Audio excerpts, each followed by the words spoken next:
Hello the world, hello the internet, hello Jason Isaacs.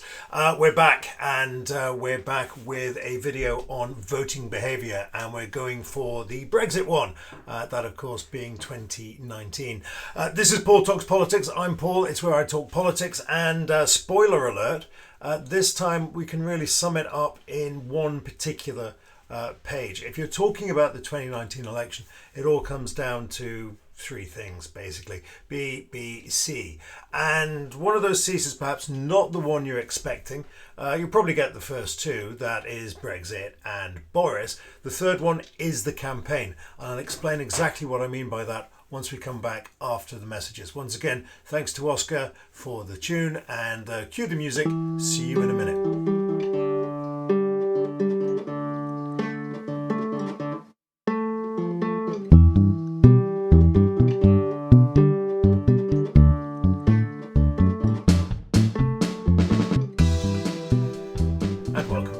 So, as we said, 2019 voting behaviour, we're going to be looking at Brexit, Boris and the campaign, although of course we'll be going into all of it in much more detail than that. And just so you know exactly where we are going with this, let's have a look at the exam rubric. So the exam rubric basically asks you to do two things. It asks you to have information from three elections. Now, 1997 kind of goes without saying, you have to have that one. But after that, it's rather up to your teachers. I've chosen 1992 because that was the biggest number of votes ever counted in a general election, because it was the election that Labour expected to win, but they got their class calculus terribly wrong. And it was the election where the Conservatives won, basically because the voters stuck with nurse for fear of something worse. 2019, well, it'll explain exactly why I've chosen that one in a second. But then the next thing is the examiners basically expect you to answer two questions. First of all, was the election won or was it lost? And why did voters vote the way they did? Now, obviously, those two ideas are very, very closely related. But the better you can answer those questions in the course of your particular answer, the more successful you're going to be. So let's have a look at 2019, and again we're going to be looking at these particular ideas. We're going to be looking at the significance of leadership, the campaign, the role of the media, and then when voters were put into the voting booth, did they vote tribally or did they conduct some sort of bizarre electoral calculus? This is us going into the election. Lots and lots of data there. Now, remember, you should be able to use the data from these three elections to bolster your essays on general election results and electoral outcomes. And I've got lots of videos on all of those, and I will make sure I link off to those separately. But here with the Conservatives, also with the Conservatives winning in 2019, we've got a lot of data here. They, as usual, get less than 50% of the vote, but they get a majority in the House of Commons because, hey, welcome to first past the post. The Brexit Party got 2%. They didn't even register on my cut and paste from Wikipedia here. Thank you very much. We see the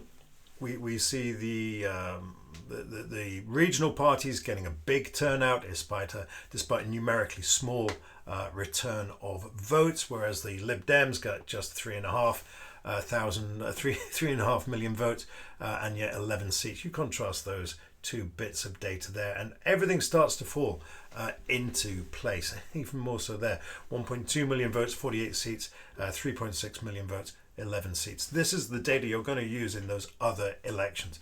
And always people say, do I need to know this data? Well, yeah, you do. How much detail do you need to know that data? Well, the more detail you have, the better. But going into this election, if someone were to ask me, what was the Conservative majority in 2019? I can't remember. I know it was about 80, and generally that's going to be good enough, as long as you know that the Labour majority in 97 was about 170 odd, and the Conservative majority in 92 was 22, 24, about 20. As long as you can move in that sort of area of precision, that's good enough. Can you be better? Yes, of course you can, and the better you are, then obviously the more convincing your essays are going to be. But here we're looking at a Conservative majority of, give or take, 80, biggest Conservative majority since Thatcher's second election, if I remember correctly. And Lots of other good stuff going on there that you need to know about. You need to know about the number of votes for the Greens. You need to know about, this disparity between the Lib Dems, whose vote is spread across the entire country, and the Scottish National Party, whose vote is concentrated in Scotland, and DUP, Sinn Féin, Plaid Cymru, and whatnot. All of that is grist to the mill when you start to talk about proportional representation and whether or not our electoral system works. And of course, the other big issue that I bang on and on about is that sense of exaggerated mandate, whereby the Conservative Party comes back and says, well, this is what the people want because we've got more than half of the seats in Parliament. Well, you might have half of the seats in Parliament, sunshine, but you didn't get half of the votes available. In fact, even when we're looking at Brexit at its worst, Brexit Party there got 2%. Conservative Party got 43.5%. You're looking at less than half of the people voting for Brexit at whatever cost. And that's an interesting one to put in the pipe and smoke. So on we go.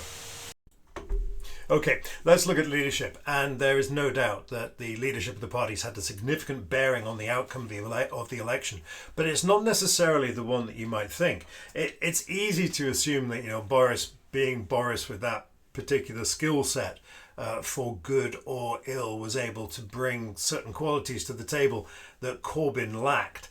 And while that's certainly not true, it's certainly not untrue. It doesn't necessarily follow that that's what tilted the balance towards the Conservatives in the final analysis. And we can see that by looking at this particular chart. Now, this is quite a complicated chart, but the dotted lines here, if I can get my pen to work, there we go. These dotted lines indicate the relative popularity of the party leaders in the approach to the 2019 election, whereas these solid lines here reflect the same in the run-up to the 2019 election. And they reveal some very, very interesting statistics. I mean, first of all, it's clear that in the run-up to the 2017 election, May's popularity was plummeting, whereas Corbyn's was increasing significantly without ever actually overtaking May's, which is an interesting point. But perhaps much more interesting is this point here that Johnson's similarly was on the wane. Johnson's personal popularity rating was crashing as we ran into that 2019 election, but he never fell as low as Corbyn. So Corbyn, we can see there how Corbyn's popularity crashes in the wake of the 2017 defeat. I think, and this is something I come on to later, that 2017 election was socialism's last stand, if you will. And at that point, a lot of people who thought that maybe Corbyn is the one who's going to deliver some form of 21st century socialism, they said, oh, to hell with this, it's just not going to work. And Corbyn never really recovered from that. So Corbyn is down there and he's really not having a particularly good time of things. But let's just look at Johnson. Johnson is tracking south all the way there. We can see Johnson just becoming increasingly less and less popular as we move towards the election. Maybe it was that we were working out that he was perhaps not the figure we thought he was. And look at this. Even at his most popular, he was never as popular as Theresa May.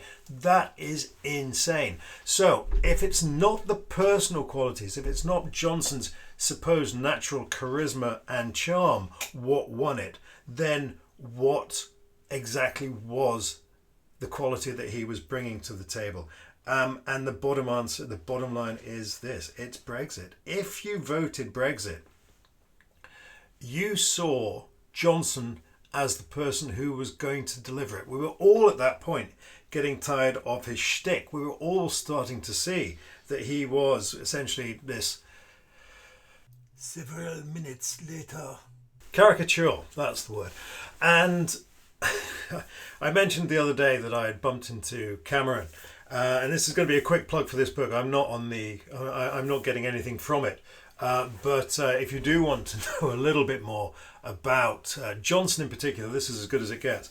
I got Cameron to sign it. He wasn't very happy. He said, oh, it's rubbish. You should really read my book. Well, he would say that.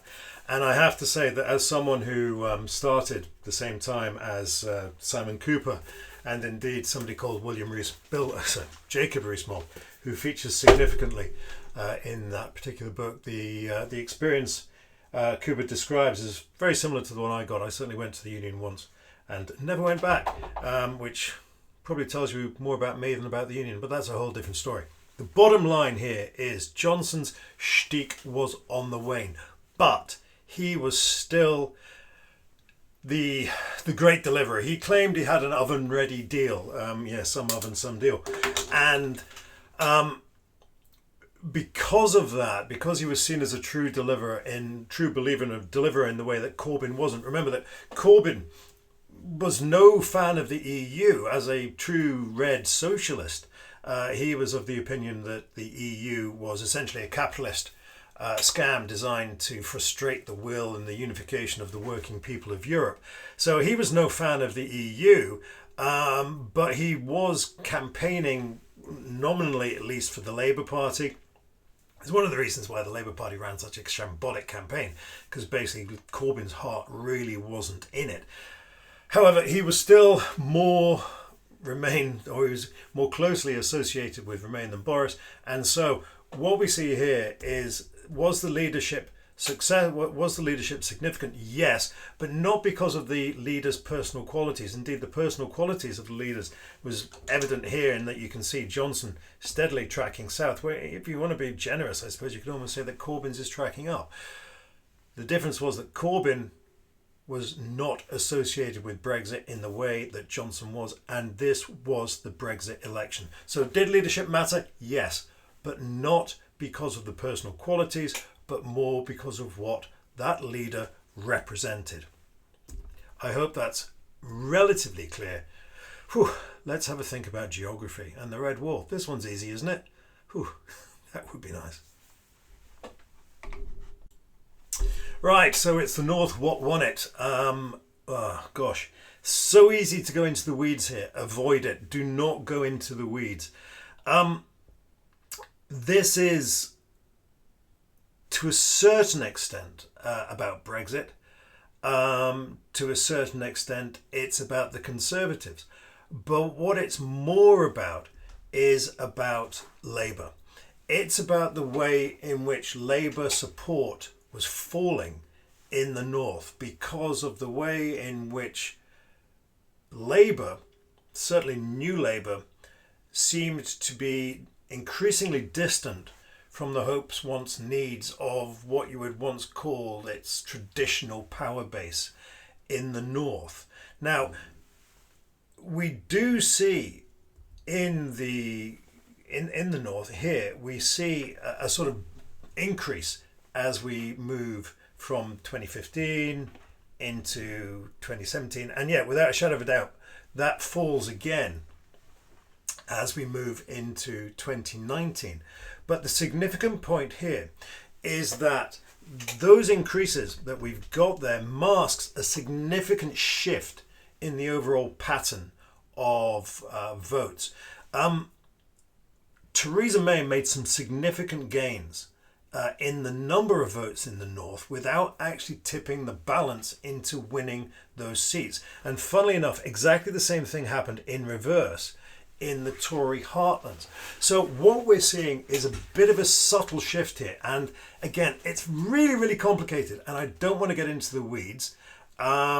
Did the Conservatives win more seats in the North than they had done previously? Well, look at that. Clearly they did. We can see here that the Conservatives have many, many more seats than they do here. But what this masks, again, I did say that the 2017 election is basically socialism's last stand. Here we can see that the Conservatives have lost seats in the North. So as we move from 2015 to 2017, the Conservatives lose a number of seats, but actually the vote starts to increase, and it's really, really tricky. What we see is a lot of marginal shift. This idea that the Red Wall is this ever solid, eternal thing is just not true. A lot of those seats were marginals. They had been swinging hither and thither. Theresa May made some significant advances in 2017 without actually winning any seats. We can see that in places like the North Derbyshire, Walsall, blah blah blah blah blah. All of these places, the Conservatives were lost seats overall, but gained huge numbers of seats in certain Labour-held seats that Labour had held for at least 3 decades. The Conservatives made significant inroads in 2017, and then in many cases tipped those again in 2019. Because what we need to understand is that what we've got here is a long-term shift. We've got Labour losses, we've got disaffection with the party, particularly with the direction in which New Labour had taken the party, and the way in which the interests of the Metropolitan South seem to be dominating the interests of the more traditional Labour bloc in the north. And you can see that pattern reflected through Blair's elections. Obviously it ticks up again in 2017 because here we have Corbyn, the last great socialist, the last stand of socialism, and when he failed to deliver, it was like, well, screw you guys, we're going with Brexit. And that is essentially the story of the North. And we can see that, I think, if we look at the Conservatives' worst nightmare. This is the poll that we had in December. It was commissioned by certain hard right Tories. It was published in the Times, and it was, look, if we don't change now, this is what the election is going to look like in 2024. And we can see here that the red wall, for better or worse, is back again. In fact, it seems to have been rebuilt. It's now like trench warfare. We've got 2 different lines of red walls. But look at this. Look at the way in which the Conservative vote has crashed in what we would perceive to be the Conservative heartlands. And these trends were there in 2019. We had the Conservatives losing loads of votes in the shires without ever actually tipping back, and the seats changing hands. The share of the votes going up in 2019. The Conservative majority, the Conservative margin of victory in a lot of these seats is reducing, and we'll explain that in a few slides down. And here in supposedly the red wall, the Labour in 2017.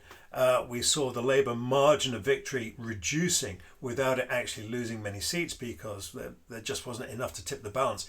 Going into 2019, Brexit did tip the balance. It was the last stand of Labour, 2017, or the last stand of traditional, if you like, social democracy in 2017, and that didn't work. So screw you guys. We're going to go with the Conservatives, who claim they're going to deliver Brexit. We're going to take back control, and the North will rise once more. Well, yeah, somebody remind me how that worked out. This is very complicated. Try to avoid getting into the weeds, because this sense of the red wall, A, there was no red wall to start with. B, significant dents were made in the red wall, if it were there in 2017, without it actually collapsing. But it was just that Brexit bump that took them over the threshold in 2019, and it looks like that's going to crash again in 2024. But the other point really to make is, what's sauce for the goose is sauce for the gander, and the Conservative Party lost a load of votes in the shires without ever actually losing that many seats. This could be payback time. In 2024. We'll see what happens there. So watch this space, watch this channel. I hope this isn't too confusing. It is very, very confusing. But what I'm trying to explain is, did geography matter in the 2019 election? Not as much as people think. Okay, so what did matter?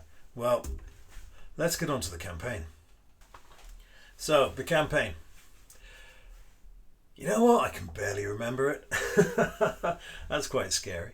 I suppose we have had a few things since then, but the key thing about the campaign was not whether it was particularly good or particularly efficient or particularly slick, but rather what they said. So, what did the Conservatives say? Well, not much, to be brutally honest. They were going to raise tax, but then they decided not to. They talked about the environment, but then not really. They were talking about chucking a bit of money at the NHS, but then they always do that. What then did the Conservatives talk about? And they talked about Well, you guessed it, Brexit. Specifically, getting Brexit done. An oven-ready deal.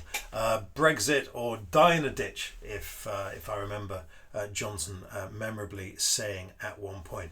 So this was all about getting Brexit done. That was the Conservative campaign. Go back, watch it on YouTube, do whatever you want to do. Go back and do that. Yeah, I just broke there to check that this was right. All you need to know about the Conservative campaign can be summed up in one video, and I will link off to it there. It's their Love Actually or Vote Conservative Actually video. Now, I don't know where you stand on Love Actually. I know a lot of people like it. I don't. I think it's well, never mind. But everything we need to know about the Conservative campaign is basically summed up in that one particular video. It was given the entirely baffling popularity of Love Actually, it was a real stroke of genius because it aired at Christmas. It's the Christmas thing. It's the carol singers. And much as it galls me to admit it, it was clearly a highly effective and very, very slick advert. Makes me retch. So be careful when you watch it, and have your sick bag ready. But look at that. I'll link off to it in the thing. The key thing is that was the nature of the Conservative campaign. It was get Brexit done. None of this really mattered. It was all about Brexit. Now, because the Labour position on Brexit was weak, Corbyn was in favour of Brexit, but the metropolitan elite, for want of a better word, obviously weren't. So the campaign was ambivalent in 2016, and when it came to 2019, it was whatever you do, don't mention Brexit. So they talked about raising tax. Yeah, you're always going to win an election by raising tax, aren't you? Again, last stand of socialism. It talked about a green industrial revolution, which inevitably involves a huge amount of government spending, which means higher tax. And then other stuff like pouring cash into the NHS. And then, oh my word, really nationalising key industries. Now, you may or may not agree with that, but when the argument is getting Brexit done and you're talking about renationalising the water companies, hey, look, I'm all in favour of renationalising the water network. But this was a catastrophic misjudgment on the part of the Labour Party. And of course, all of that was up against, allegations of anti-Semitism that Corbyn mishandled again. It was the most politically inept campaign, probably since the longest suicide note in history, and way back in the 1982. 82, 83. Oh, I should really know that. 83. So we have a campaign of sorts. We have got let's get Brexit done for the Conservatives up against a politically complicated, demanding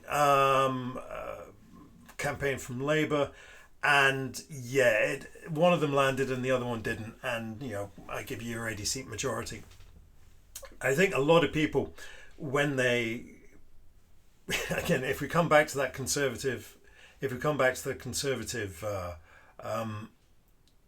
Conservative,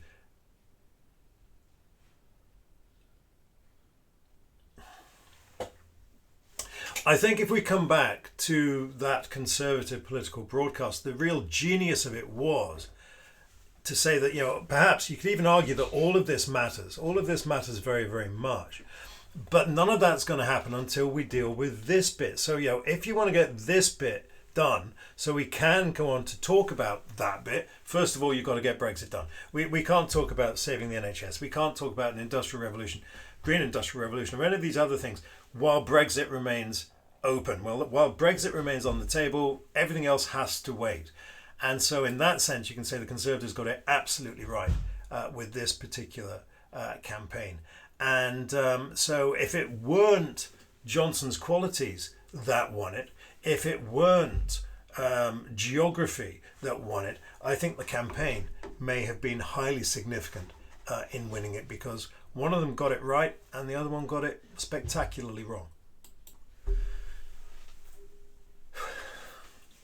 In fact, we could go so far as to say that they were fighting different elections. Conservatives, Lib Dems, and of course the Brexit Party, that was all about getting Brexit done, whereas the other parties who had not been so closely associated with the Brexit debate wanted to campaign on other things. So, for NHS, Labour, environment for Greens, and devolution for SNP implied. But that wasn't what people were interested in. People at that point weren't interested in talking about the NHS or the environment or anything else. They just wanted to stop talking about blinking Brexit. And that chimed with a lot of people, and I think to a large extent was responsible for the Conservative 80-seat majority in 2018. 19! Yeah.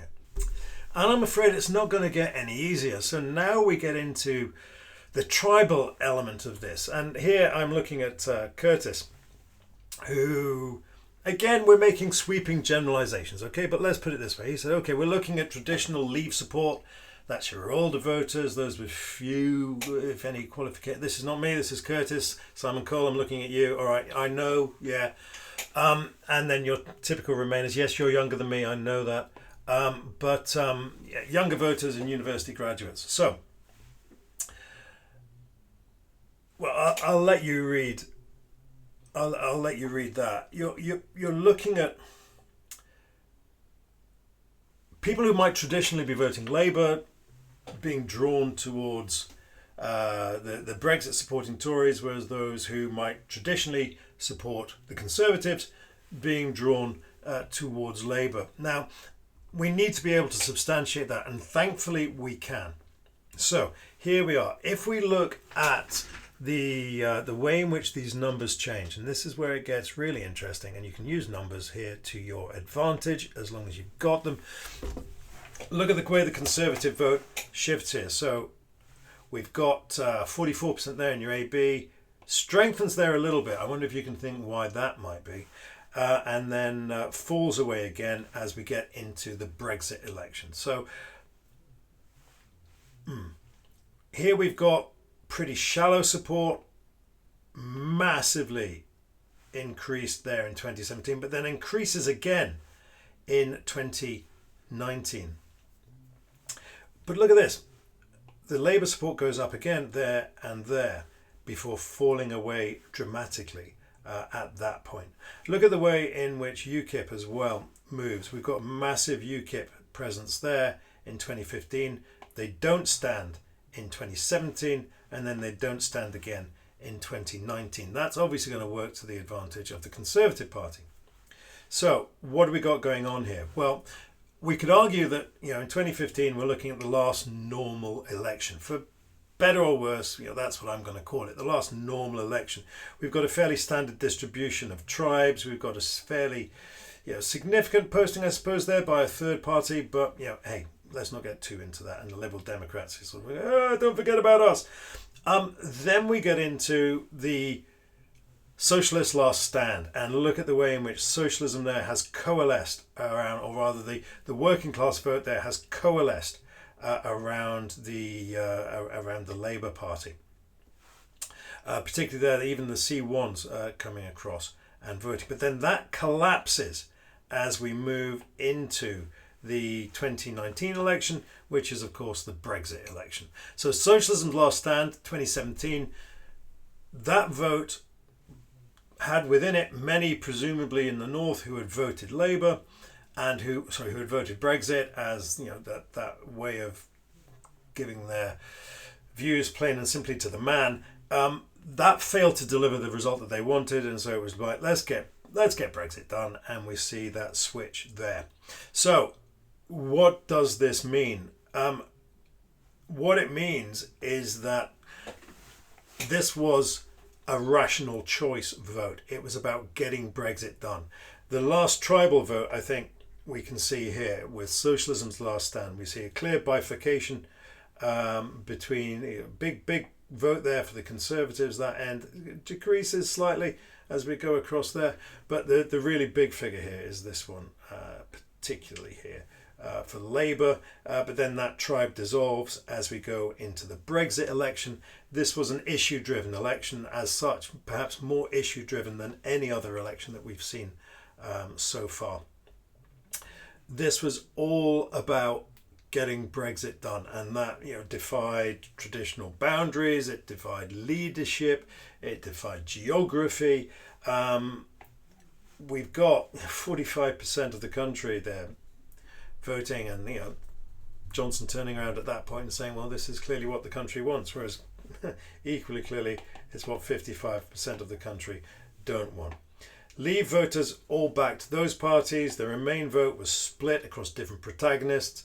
Labour didn't engage with the question. It presented a different answer to a different question. And it'll be very, very interesting to see how that spins around in 2024. I'll be here to go through it with you. In the meantime, if you've got any questions, do let me know. This is Paul Talks Politics. I'm Paul. I've been talking politics, and if you've made it this far, well done, because this is a tricky one and not necessarily easy one. I'll see you in the next one. I'm going to try to get something out on state rights in the United States. I'll see you for that. In the meantime, take care. All the very best. Speak to you soon.